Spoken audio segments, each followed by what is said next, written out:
एक गांव में एक सोहेल नाम का लड़का रहता था। सोहेल की उम्र लगभग 18 साल हो रही थी। वह कॉलेज में ग्रेजुएशन यानी कि स्नातक की पढ़ाई कर रहे थे। वह लड़का पढ़ने लिखने में तो काफी ज्यादा नॉर्मल था। मतलब कि पढ़ाई लिखाई के सामने में वह लड़का ना तो ज्यादा तेज था और ना ही ज्यादा खराब था।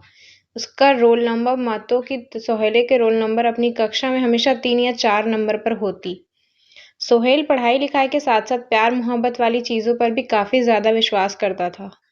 सोहेल चाहता था कि वह अपनी पूरी जिंदगी में किसी न किसी लड़की से प्यार करके ही शादी करेगा। जयपुर शुरुआत में ग्रेजुएशन में पढ़ाई कर रहा था तो प्रथम सेमेस्टर में उसे किसी प्रकार की कोई प्यार करने की हिम्मत नहीं लगी थी, लेकिन जैसे ही वह दूसरे सेमेस्टर में जाते हैं उसे वह एक लड़की काफी ज्यादा सुंदरता दिखने लगी। लेकिन वो लड़की क्लास में हमेशा प्रथम नंबर पर आती थी। इसका मतलब कि वह एक लड़की जिसका नाम नेहा था, वह हमेशा क्लास में प्रथम आती थी और पढ़ाई लिखाई करने में सोहेल से भी काफी ज्यादा आगे थी। पहले तो सोहेल अपने कॉलेज पर भी दिन नहीं जाया करता था, लेकिन जब से वह उस लड़की को नेहा को देखा था तो वह कॉलेज पर प्रतिदिन जाने के लिए बेबस हो गया था। उस लड़की से एक तरफा प्यार होने के कारण सोहेल कॉलेज प्रतिदिन और लगातार जाया करता था, जिससे कि उसकी पढ़ाई अच्छी होने लगी थी। अब उसे और भी अच्छी तरह से समझ आने लगा था, क्योंकि अपने प्यार के सामने बेइज्जती होने का डर से वह सभी डांस और सभी लिखने वाली चीजों सबसे पहले ही कर लिया करता था। अधूरे प्यार की कहानी।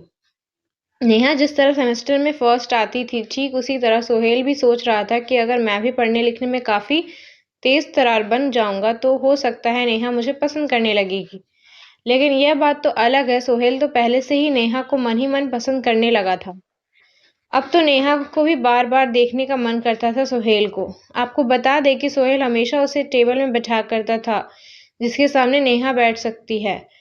अब धीरे धीरे दोनों में काफी ज्यादा बातचीत होने लगी थी, क्योंकि प्रतिदिन कॉलेज जाने के कारण उसे रोजाना कॉलेज जाने वाले लड़की लड़कियों से काफी ज्यादा मिलजुल तथा पहचान हो गया था। नेहा भी थोड़ा बहुत उससे बात किया करती थी, लेकिन नेहा का इरादा प्यार करने का बिल्कुल भी नहीं था। लेकिन समझ में नेहा नहीं आ रहा, अपने मन में खिचड़ी बना रही थी वह नेहा से ही प्यार करता और उसी से शादी करेगा। आपको बता देंगे कि जिंदगी आगे जैसे जैसे गुजर रही थी, सेमेस्टर में पढ़ाई जैसे हो जाएगी गुजर रही थी, वैसे वैसे आप सुहेल को नेहा से बिछड़ने का दर्द भी मिलने ही वाला था। क्योंकि सुबह नेहा से एक तरफा प्यार करता था, इसलिए मैं नेहा को सोहेल के प्यार के बारे में कुछ नया तो जानकारी नहीं थी।